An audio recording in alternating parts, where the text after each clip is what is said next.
오늘은 팀으로 일하는 법을 배우라, 팀으로 일하는 법을 배우라 라는 제목으로 하나님 말씀 증거하도록 하겠습니다. 왜 팀으로 일하는 법을 배워야 되겠습니까? 팀으로 일하는 법을 배워야 정서적으로도 문제가 없고 또 강력하게 일할 수 있기 때문에 그렇다는 것입니다. 일반적으로 그렇습니다. 한 개인, 어떤 개인도 팀보다 강력할 수는 없다는 것입니다. 물론 하나님께서 기름 부어준 능력 있는 사람이 뭐 슈퍼스타가 나와가지고 팀워크를 이룬 사람들이 이길 수도 있겠지만 일반적인 얘기입니다. 일반적으로 한 사람보다는 팀으로 일하는 사람이 훨씬 강하고 팀으로 일하는 사람을 개인이 감당해낼 수가 없다는 것입니다. 그래서 우리가 팀으로 일해야 된다는 것입니다. 오늘 차례로 살피겠습니다. 두 가지인데, 첫째는 왜 팀으로 일해야 되느냐? 그 정서적인 충족 때문에 그렇습니다. 탈진을 극복할 수 있는 힘, 그게 바로 팀워크에 있다는 것입니다. 우리가 하나님을 섬깁니다. 그래서 우리가 섬기는 일들, 그리고 미니스트리라 그러죠. 그래서 우리 섬기는 사람을 미니스터라고 그러지 않습니까? 우리가 하나님 앞에 예배 드리는 것이 하나 있고 또 하나가 섬김 사역이 있습니다.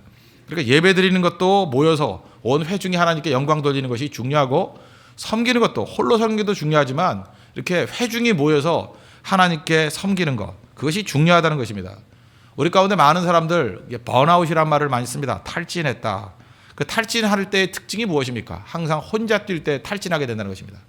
잘 보십시오. 우리 산에 등산을 갔을 때도 보면은 혼자 등산 갔다 길 잃어버린 사람이 탈진하는 거예요. 이유가 뭡니까? 육체적인 힘도 빠지지만 정서가 무너지기 때문에 그렇습니다. 혼자 있다는 게 그렇게 위험하다는 거예요. 그래서 아무리 굶고 아무리 힘들다 할지라도 여러 사람이 같이 있으면 탈진 잘 되지 않습니다. 왜? 서로 격려해 주는 게 있고 또 서로를 세워주는 것들이 있기 때문에 쉽게 탈진하지 않는다는 것입니다. 이 원리 배워야 된다는 것입니다. 영적으로도 마찬가지죠. 우리가 번아웃되고 탈진되는 이유가 무엇입니까? 홀로 있기 때문에 그렇다는 것입니다. 그리고 성경을 보면은 이 탈진했던 사람들, 어찌 보면 능력은 어마어마하게 있는데도 불구하고 홀로 있다가 쓰러진 사람들이 꽤 되죠. 제일 먼저 나오는 게 오늘 본문에 나오는 모세가 그랬던 것 같고, 또 그다음 나오는 게 누굽니까? 엘리야가 그랬던 것 같고, 또 한 사람 요나가 그랬죠. 공통점이 무엇입니까? 다 어마어마한 능력을 가진 사람이에요. 요나는 개인적으로 볼 때 하룻밤 사이에 며칠 증거했더니 그 20만 명 넘는 사람들이 다 회심하고, 그것도 적국 니느웨에서 돌아오는 일들이 벌어지지 않습니까? 어마어마한 능력이죠. 그런데 나무 아래서 뭐 그 그늘 하나 없어졌다고 죽여달라, 이게 탈진하고 번아웃 돼버리잖아요. 엘리야도 마찬가지 아닙니까? 갈멜산에서 850명의 바알과 아세라의 선지자를 다 물리치고 대승리 거두고 난 다음에 그 다음 장에 가가지고 로뎀나무 아래에서 뭐 죽여달라 그러지 않습니까? 홀로 있을 때 이렇게 번아웃 된다는 것입니다. 모세도 마찬가지죠. 모세도 많은 일을 감당하다가 홀로 있을 때 항상 이렇게 문제가 되고 넘어지게 되더라는 것입니다. 과도함이 문제죠. 과도한 일들, 과도한 재판이 그를 육체적으로, 정신적으로 고갈되게 만들었다는 것입니다. 장이 이들어가 와가지고 첫 번째 권면하는 게 무엇입니까? 13절 보십시오. 이튿날 모세가 백성을 재판하느라고 앉아있고 백성은 아침부터 저녁까지 모세 곁에 서 있는지라. 그러니까 굉장히 일이 많았다는 거죠. 장이 이들어가 문제 제기를 하고 진단까지 해줍니다. 18절을 보십시오. 너와 함께한 이 백성이 필경 기력이 쇠하리니 이 일이 내게 너무 중함이라. 내가 혼자 할 수 없으리라. 우리가 이게 번아웃 될지 안 될지를 어떻게 알 수 있느냐 하면, 우리가 무슨 일을 할 때든 잘 보면 짐이 되는 거는 문제가 있는 겁니다. 이게 참 내게 짐이 된다, 이게 힘들다, 그러면 무조건 피하는 게 능사가 아니고, 첫 번째는 왜 내가 이걸 기쁨으로 못하나. 그래서 기쁨으로 하면 짐이 되지 않습니다. 힘이 됩니다. 그래서 신앙심이 필요한 거죠. 내가 이걸 사랑을 가지고 기쁨으로 해야지. 근데 기쁨으로 하는데도 불구하고 이게 짐이 될 때가 있어요. 기쁘긴 기쁜데 너무 힘든 거예요. 그럴 때는 더 훈련이 필요한 겁니다. 훈련을 더 하면 능숙해져요. 그렇지 않습니까? 내가 음악을 되게 좋아하는데 훈련이 덜 돼 있으면 연주가 잘 안 되잖아요. 그럴 때 연주 잘하기 위해서는 더 연습과 훈련이 필요한 거죠. 그래서 짐이 되지 않게 만드는 것들이 있고, 또 하나는 자기 은사하고 맞지 않는 겁니다. 제가 일전에 말씀드렸죠. 제가 농구를 할 때 농구는 제 은사가 아닌 것 같아요. 그죠? 그렇게 열심히 하고 선배 얘기를 잘 들음에도 불구하고 이렇게 성장이 별로 없고요. 너무 힘든 거예요. 그래서 욕을 먹다 너무 성질이 나가지고 발로 걷어찬 농구공이 벽을 뚫은 건 아니고요. 벽이 깨질 정도로. 그때 깨달았죠. 내가 다리 힘이 세구나. 그죠? 다리로 하는 것은 잘할 수 있겠구나. 그래서 중학교 때부터 축구를 하기 시작했는데, 우리 동료들 가운데 이 동네 축구에서는 그래도 두각을 나타내고 재밌게 놀 수 있을 정도로 하게 되더라는 거예요. 무슨 얘기입니까? 그때부터 운동이 짐이 안 되고 힘이 되더라는 거예요. 어디 가서든 기여할 수 있는 모습이 되더라는 것입니다. 그러니까 짐이 된다는 건 언제나 문제가 있는 거죠. 빨리 벗어날 줄 알아야 된다는 것입니다. 그 중에 해법이 하나가 뭐냐? 일을 분담해서 하는 거예요. 그걸 리더십 임파워먼트라고 하는데 다른 사람들에게 분담시키고 위양하는 거죠. 임파워먼트, 힘을 주는 거예요. 나 혼자 다 감당하려는 게 아니라 분배하고 그에게 힘을 위양해 주는 거. 그게 필요하다는 것입니다. 그러면 어떤 일이 벌어지냐? 일이 쉽대요. 21절 보십시오. 너는 또 온 백성 가운데서 능력 있는 사람들 곧 하나님을 두려워하며 진실하며 불의한 이익을 미워하는 자를 살펴서 백성에 세워 천부장, 백부장, 50부장, 10부장을 삼으라. 그리고 그 다음 보세요. 그들이 때를 따라 백성을 재판하게 하라. 큰 일은 모두 내게 가져올 것이요 작은 일은 모두 그들이 스스로 재판할 것이니 위양의 법칙이죠. 그리하면 그들이 너와 함께 담당할 것인즉 그 다음 중요한 게 뭡니까? 이 일이 내게 쉬우니라. 힘들게 일하면 안 된다는 것입니다. 언제나 쉽게 일하는 법을 배워야 된다는 거예요. 짐도 나눠가 줄 줄 알아야 되고 더 연습해야 되고 연습하면 잘하잖아요. 훈련하면 더 쉽게 할 수 있잖아요. 언제든지 시간이 가면 갈수록 잠깐 일이 힘들어진다. 그러면 디자인 잘못한 겁니다. 뭔가 이게 내 태도에 문제가 있다는 거예요. 시간이 가면 갈수록 당연히 쉬워져야 돼요. 당연히. 왜 쉬워지죠? 반복하니까. 그러니까 일이 점점 쉬워져야 돼. 쉬워진다 할지라도 그 역량이 더 커지기 때문에 일은 더 생기잖아요. 그래서 모든 것을 감당할 수 있다는 것입니다. 근데 일이 잠깐만 힘들어진다 그러면 아까도 얘기했잖아요. 몇 가지 문제가 있다니까요. 내가 사랑이 없다. 기쁨으로 하지 않으면 힘든 거예요. 내가 훈련이 부족하다. 훈련이 부족하면 힘든 거예요. 내 은사가 아니다. 은사가 아니기 때문에 힘든 거예요.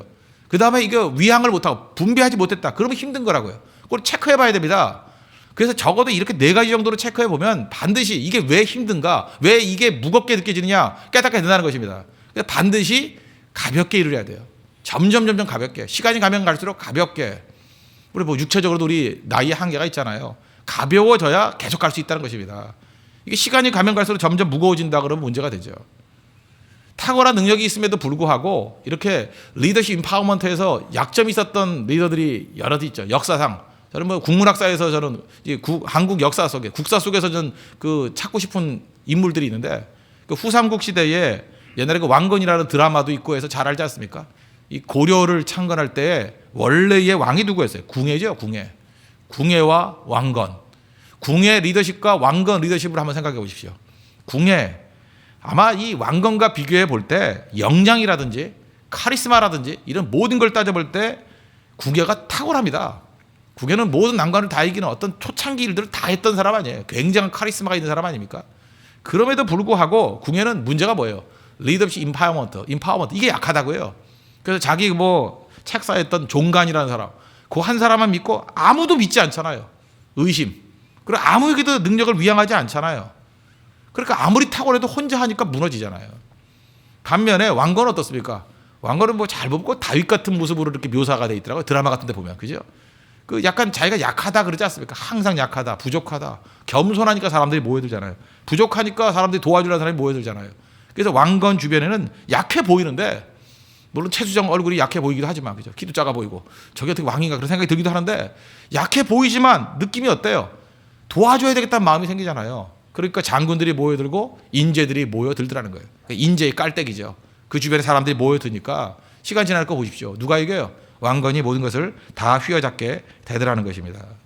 그럼 우리에게 필요한 게 뭐예요? 왕건은 특별히 정서적으로 흔들리지 않잖아요. 왜요? 여러 사람과 같이 있으니까 힘들고 좌절하고 그럴 때 약해 보이지만 위로해 준 사람이 있잖아요. 도와준 사람이 있잖아요. 궁예는 어떻습니까? 자기 혼자의 카리스마를 얘기하고 자기가 대단한 존재인 양 뭐 그렇게 얘기하잖아요. 고민이 있어도 혼자 끙끙 앓잖아요.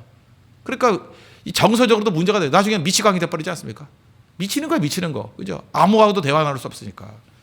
고립되면 사람이 무너지게 돼 있다는 것입니다. 제가 미국의 어떤 교회 얘기를 들은 적이 있습니다. 그 어떤 그 목사님 부부인데 꽤 그 큰 교회입니다. 큰 교회인데 목사님은 뭐 1세라고 봐야죠. 한 1.5세? 한 중학교 때쯤 미국 가신 분이고 사모님은 한국말을 한마디도 못하시는 2세 분이세요. 근데 결혼해서 하여튼 사역을 잘 하시는 분인데 꽤 큰 교회에 이렇게 부임을 했습니다. 그래서 이제 목회를 하는데 목회할 때마다 너무 힘든 거예요. 이유가 뭐냐? 사모님이 아주 극심한 우울증에 빠져 있는 거예요. 극심한 우울증.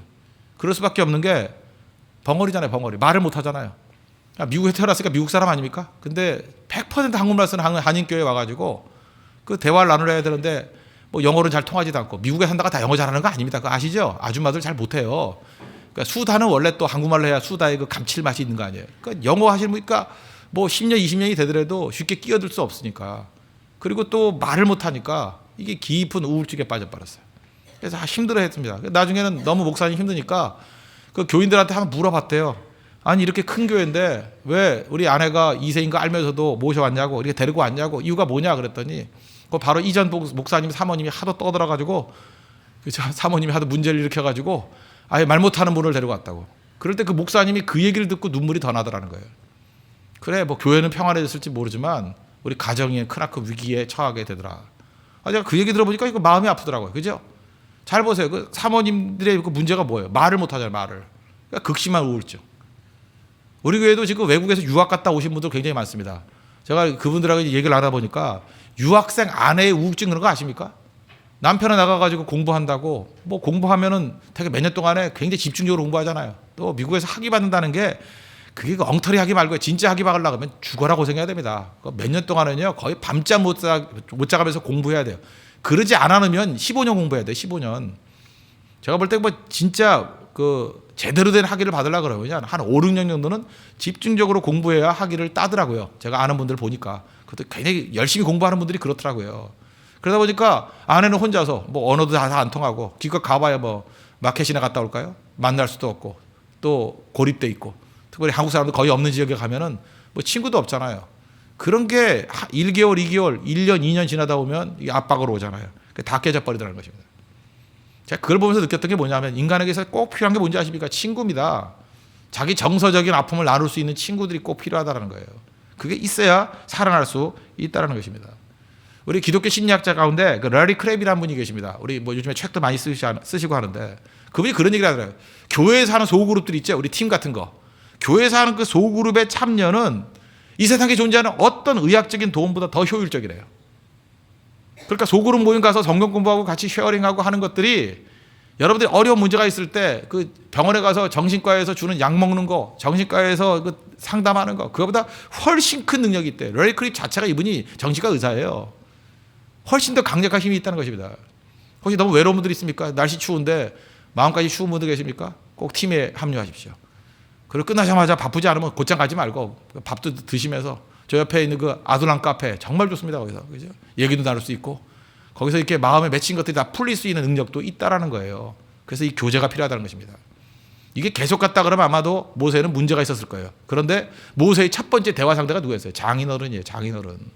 그전까지 모세가 누구하고 대화했습니까? 대화도 할 수 없는 존재. 하나님께서 그를 풀어주잖아요. 불쌍히 여기잖아요. 그래서 장인과의 대화를 통해서 홀로 뛰면 번아웃 되는구나. 같이 일할 수 있는, 팀으로 일할 수 있는 것이 필요하다. 그걸 깨닫고 드디어 출애굽기 18장부터 모세가 마음을 열기 시작합니다. 그 이후부터 동역자들이 나오잖아요. 그죠? 이게 꼭 필요하다는 것입니다. 그래서 하나님의 은혜 가운데 홀로 뛰는 것이 아니라 좋은 친구들과 함께 팀으로 일하는 법을 배울 수 있는 우리 믿음의 종 되기를 바랍니다. 두 번째는 정서적인 뿐 아니라 효율적인 면에서도 이게 훨씬 더 강하다는 것입니다. 팀으로 일하면 빠르고 더 강력하게 일할 수 있다는 것입니다. 혼자 뭐 문제를 처리하려고 그러면 많은 시간이 걸리고요. 또 능력에도 한계가 있죠. 근데 여러 사람이 같이 하면 이게 빠르게 문제 해결할 수 있다는 것입니다. 최근엔 그런 얘기를 하죠. 어떤 개인의 능력보다도 저 사람이 어떤 그룹에 끼어 있는가. 특별히 의사분들이 이런 게 되게 많은 것 같더라고요. 그 의사분들 보면 홀로 뭘 잘한다가 아니라 어떤 그 그룹으로 치료하더라고요. 우리 그룹은 이런 사람들이 치료를 합니다. 그래서 의사분들 탁월한 분들이 한 5명, 6명씩 팀으로 있더라고요. 이 팀이 고쳐줍니다. 강력한 거죠. 그냥 머리끝부터 발끝까지 다 스캔해가지고 문제를 풀 수 있는 그런 능력이 있지 않습니까? 그래서 효율적인 것 되기 위해서는 반드시 팀워크가 필요하다는 것입니다. 제가 이렇게 아침마다 모여가지고 뭐 지금 막 교회가 아직 크지도 않지만 이렇게 대화를 나누다 보니까 정말 그 직업도 가지각색이더라고요. 그래서 어떤 문제가 딱 나와서 고민을 얘기를 하면 반드시 제가 볼 때 한 10명 정도가 모여서 커피를 마시며 대화를 나누면 그 문제를 풀어줄 사람이 거기 있던지 그 문제를 풀어줄 사람이 자기 역량권에 있던지 반드시 그렇더라고요. 그래서 제가 그때 깨달았습니다. 야, 이게 10명 정도 모여도 이렇게 문제를 다 푸는 걸 보면 10명이 또 자기가 10명 정도 있을 거 아니야. 그러니까 100명 정도가 도울 수 있는 겁니다. 그러니까 강력한 거죠. 그래서 우리가 어떤 일을 감당할 때 반드시 팀으로 일하는 것이 필요하다는 것입니다. 그리고 팀으로 일할 때 좋은 게 뭐예요? 자극을 받는 거죠. 우리가 뭐 카톡 그 프로필 같은 거 보면은 최근에 성도들에게 이렇게 문제가 이제 뭔지를 좀 알 수 있는 것 같은데 대충 보면 어떤 사람이 뭐 이렇게 써놨더라고요. 열정만이 나를 살 길이다. 2023년에 열정과 함께 아마 열정에 관한 설교를 했더니 그 뭐 자극을 받아서 그런지도 모르겠어요. 열정이 중요하다. 열정이 있어야 돼요. 가슴에 뜨거움이 있어야 돼요. 불이 있어야 돼요. 그죠? Man on fire. 불이 붙어야 돼요. Logic on fire. 로직에도 불이 붙어야 되고 뭐든지 불이 붙어야 되거든요. 열정이 있어야 되거든요. 맞지요? 그런데 중요한 건 뭐냐면 열정도 전염이 된다는 것입니다. 전염. 열정 있는 사람 만나면 자기도 열정에 불이 붙어요. 그래서 팀워크가 중요한 거예요. 누구를 만나느냐에 따라서 달라지는 거죠. 홀로 앉아가지고 불 피우려고 해보십시오. 얼마나 힘들겠어요. 근데 이 불이 활활 타오르는 것에 마른 장작 아니라 할지라도 젖은 장작 같은 모습이라 할지라도 집어넣으면 불 안 꺼져요. 강력한 불 가운데 자기도 불타오를 수 있다고요. 그래서 공동체가 중요한 거죠. 열정이 영향만 자극받아요. 또 하나가 무엇입니까? 아이디어를 자극받아요. 아이디어. 그래서 여러 사람 모여서 얘기하다 보면 그 대화 나누다가 아이디어 자극받아가지고 아 이게 길이다 하는 것을 보게 된다는 것입니다. 특별히 저는 아이디어 자극받는 것이 독서인데 책을 읽다 보면요. 그럴 때도 있습니다. 어떤 사람 책을 읽다가 나도 책을 한 권 쓰는 경우도 있어요.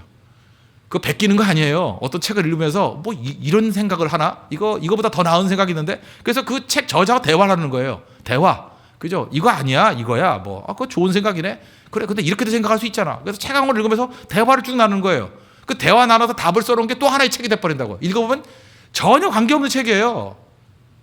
저는 그런 방식으로 대화를 하는 거거든. 독서를 하면서 대화를 하는 그 저자와. 그래서 제가 빌 게이츠를 얼마나 많이 만든지 아십니까? 자주 만났어요, 제가. 존 맥스웰도 여러 번 만났어요. 그죠? 돌아가신 C.S. 루이스도 내가 무덤에서 불러내가지고 얘기 좀 합시다. 그리고 내가 얘기 얼마나 많이 나누는데요. 그죠? 또 열정이 없을 때 A.W. 토저 목사님 불러가지고 토저 목사님, 그거 너무 뜨거운 거 아니에요? 그거 왜 이렇게 생각하세요? 내가 물어보고 또 물어보고 대답을 안 해요. 딴 책에 보니까 대답이 있더라고요. 그 다음날 또 대답 듣고. 자극받는 게 자극. 그래서 좋은 저자, 좋은 책을 만나야 된다는 이유가 뭐냐 하면 자극받기 때문에요. 아이디어, 열정 다 자극받기 때문에. 이게 책을 통해서도 가능하지만 우리 믿음의 공동체와 동역자를 통해서 얼마나 이게 강력한지 아십니까? 그래서 옛말에 그런 말 있잖아요. 산 사람은 한 군데서 몰려난다고. 여기 한 뿌리 저기 한 뿌리 나는 게 아니라 산 사람은 몰려서 난다고. 왜 그렇습니까? 서로 자극받으니까. 인재는 원래 몰려서 나는 겁니다. 그래서 잘 보세요. 물리학계의 대가라 그러죠. 마리 퀴리 부인이라 해야지. 퀴리 부인. 마리 퀴리하고 남편이 누구예요? 피에르 퀴리. 이 사람이 부부가 공동수상했는데 꼭 여자분만 받은 것 같이 그래요. 노벨상 받았잖아요. 그죠? 그 부부가 제가 볼 때 이런 커플도 괜찮은 것 같아요. 같은 과학자. 서로 간에 그 영향을 주고받고 이게 행복한지 아닌지 모르지만 하여튼 이래가지고 대단한 거 나오잖아요. 미술에도 그 초현실주의. 제가 뉴욕 갔을 때 그 그림 너무 좋아가지고 누구냐 그랬더니 저 사람이 살바도르 달리래. 달리. 이 달리라는 사람이 또 친하게 지내던 사람이 누구냐면 루이 브루넬이라는 사람이에요. 초현실주의자. 그 사람이 왜 그게 훌륭히 졌냐. 둘이 맨날 친했대요. 세계적인 대가끼리 만나서 대가가 된 게 아니고요. 친하다 보니까 둘 다 세계적인 대가가 된 거예요. 교제죠, 교제. 여러분 이런 사람 잘 모르니까 쉬운 거. 옛날 분들 다 아시는 거죠. 그게 그 비틀즈의 그 존 레넌하고 폴 맥카트니. 레넌은 죽었지만, 그죠? 존 레넌은 죽었지만, 그 존 레넌 그 사람도 탁월한. 이 사람도 한 어떤 그 흐름이 있어요. 흐름. 그 이매진 같은 거 보세요. 아주 기분 나쁘게 음흉하게 이렇게 그렇지만 감성을 터치하는. 그런 게 있잖아요. 이것도 또 뉴에이지 음악이라 해서 또 기독교인 들어서 안 된다 그러는데 저는 좋아서 듣긴 듣는데 모르겠어요. 하여튼 간에 그죠? 이런 사람이에요. 반면에 폴 맥카트니 어때요? 또 밝으면서도요. 무슨 위트가 있어요. 맥카트니의 음악에는. 근데 그 사람이 팀으로 이루니까 그 비틀즈 음악이 이 두 사람이 거의 다 작사 작곡한 거 아니에요. 그죠? 그 링고스타나 이런 사람들은 옆에서 들러리 했고 그죠? 기타나 쳤고 대개 이 두 사람이 노래 다 불렀다고. 그게 비틀즈 4명이에요. 그런데 이 두 사람이 서로 약간은 경쟁을 했거든요. 살아있을 때는 존 레넌이 훨씬 훌륭하다 그랬어요. 그랬더니 이제 폴 맥카트니가 열받아가지고 자기 더 열심히 했고, 그 다음에 존 레넌이 죽고 난 다음에 이제 폴 맥카트니가 모든 걸 이제 다 붙들고 이끌어가서 또 얘 친구를 또 도와주고. 제가 볼 때 이 두 사람이 같이 있었기 때문에 서로 영향을 줬다고 생각합니다. 잘 보세요. 얼마나 효율이 있습니까? 여러분이 존 레넌입니까? 여러분 옆에 있는 폴 맥카트니 만나야 된다는 거예요. 그래야 대가가 될 수 있는 거죠. 홀로 뛰는 게 절대로 아니라는 것입니다. 그래서 언제나 자극을 줄 수 있는 거, 이거보다 중요한 거는 없다라는 거예요. 그럼 우리가 하나님 앞에서 이렇게 일들을 잘 이루기 위해서 서로를 격려하고 세워줄 수 있는 그런 우리 믿음의 신실한 종 되기를 바랍니다. 그러면 어떤 일이 오느냐? 서로 경쟁하고 격려해 주면은 22절 하반절 보세요. 일이 내게 쉬우니라. 그냥 쉽게 일할 수 있는. 그래서 어떤 때 뜨거운 열정과 어떤 아이디어의 전염 속에서 큰 일을 할 수 있다라는 것입니다. 그리고 마지막으로 포인트 한 가지인데 더 중요한 건 뭐냐 하면 하나님 앞에서 이렇게 부수적인 일들은 다른 사람들과 위양해서 나누고 지도자가 꼭 붙들어야 될 게 있습니다. 필수적인 거. 그건 바로 뭐예요? 방향 제시죠. 비전이죠. 그래서 지도자가 잠깐만 해야 될 일은 뭐냐 하면 이렇게 반복적인 일들은 동역자들과 함께 나눠서 해야 됩니다. 뭐 우리 교회 예를 든다 그러면 담임 목사 그러면 담임 목사가 그냥 밑에 내려가 가지고 무슨 뭐 의자 정리부터 시작해 가지고 이거 왜 하느냐 하는 것까지 자질구레한 것까지 다 참견해서는 안 된다고 생각해요. 왜? 시간적인 제한이 있거든요. 지도자가 해야 될 일은 뭐냐 하면 뭘 해야겠어요? 산에 올라가야 돼요. 산에. 높은 산에 올라가야 됩니다. 높은 산에 올라가서 전체 그림을 볼 줄 알아야 돼요. 언제나. 그래서 언제나 이게 공동체 속에서 좀 떠나가 있어야 돼요. 엄마 뱃속에 있으면 엄마가 안 보이잖아요. 엄마 뱃속에서 나와야 엄마가 보이듯이 객관화시킬 수 있는 자리에 주기마다 한 번씩 나가야 돼요. 제일 영적으로 중요한 것은 홀로 엎드려서 하나님 만나는 기도의 삶. 공동체로부터 나와야 됩니다. 나와서 깊은 기도 속에서 하나님의 시각으로 다시 우리 공동체를 바라봐야 돼요. 문제가 뭔가, 우리의 교만함이 뭔가, 우리의 연약함이 무엇인가. 높은 산이에요. 높은 산. 또 그것뿐만 아니라 실제적으로도요. 좀 바깥에 나와가지고 바라볼 줄 알아야 된다는 것입니다. 저는 뭐 옛날에 해외 집회나 이런 거 갈 때 그게 참 좋더라고요. 이게 교회를 떠나가지고 이렇게 외국에 나가서 우리 교회를 바라본다는 거, 내가 섬기는 교회를 바라본다는 거 얼마나 큰 유익이 있는지 아십니까? 무슨 문제가 있다. 멀리서 바라보는 시각들도 볼 수 있고 이야기도 들을 수 있고. 그래서 그때 적어왔던 그 메모들, 그죠? 그게 아주 어마어마하게 큰 도움과 은혜가 되었다는 거예요. 여러분들 지금 각 분야에서 지금 리더로 섬기시는 분야들이 있겠죠. 리더가 꼭 해야 될 일은 뭐냐면 열심만 가지고는 안 됩니다. 높은 산에 올라가야 돼요. 산에 올라가서 전체의 조망을 봐야 된다는 것입니다. 우리 그 17장 앞에 뭐 최근에 살피지 않았지만 그 르비딤 광야에서 아말렉과 전쟁하는 모습이 나오죠. 전투는 누가 있어요? 전쟁은 누가 있어요? 젊은 청년 여호수아가 칼 들고 싸웠습니다. 그러나 모세는 산꼭대기에 올라가서 손을 들면 이기고 손을 내리면 졌다. 그게 뭐 기도의 능력이다 이렇게 말할 수도 있겠지만 지도자가 서야 될 자리는 어디냐? 전투 현장이라기보다는 높은 산이에요. 그 비전입니다. 전체의 그림을 볼 줄 아는 거. 반드시 그 요소가 있어야 된다는 것입니다. 원래 여러분 삶 가운데 열심히 뛰는데도 불구하고 뭔가 이렇게 허망해지고 또 이렇게 무너지는 부분들이 있습니까? 그럴 때 한번 생각해 보세요. 내가 지금 높은 산에 올라가고 있는가?